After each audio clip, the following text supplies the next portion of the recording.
Hi everyone, welcome to Battlestar Galactica, the channel dedicated to the memorabilia surrounding the Galactica universe. Now today we're taking a look at the radio-controlled Cylon Raider ship offered by Mattel Toys in 1979. Now right off the bat, I'm going to tell you that this is a very hard to find piece today, especially in an unused condition. And the reason is that when Mattel offered this during the winter of 1979, they stipulated that it would not hit retailer shelves till the late summer of 1979. And by then, Battlestar Galactica had been canceled.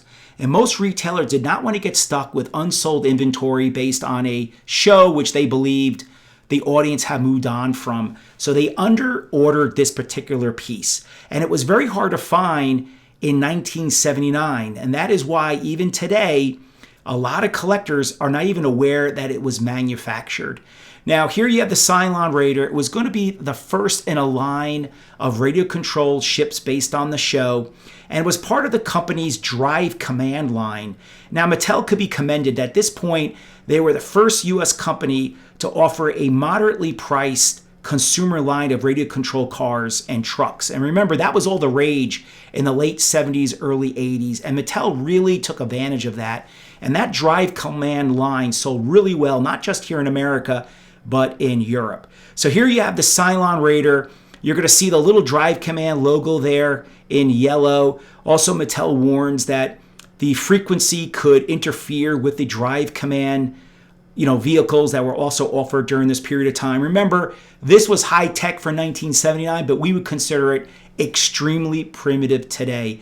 Now, the toy shipped in a white, very thin styrofoam package that you're going to see in a second. There is a really thin lid that went on this package that's often missing today or damaged. There you see it.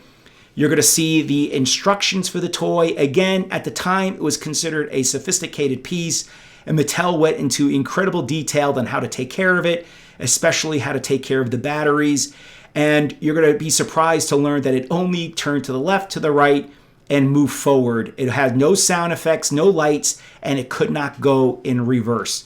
So here you have, again, the instructions. Again, these, like the lid, are often lost. There's the decal sheet. It's almost impossible to find those unused. Most of these today that you find today have the decals already applied.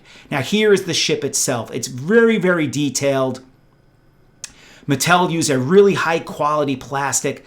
They just did it in the gray color. There is no paint work to this, which is kind of surprising because it would not have taken much to paint the canopy for the cockpit. Here is the remote control. I love the steering wheel. Again, it only moved to the left and the right, and it moved forward.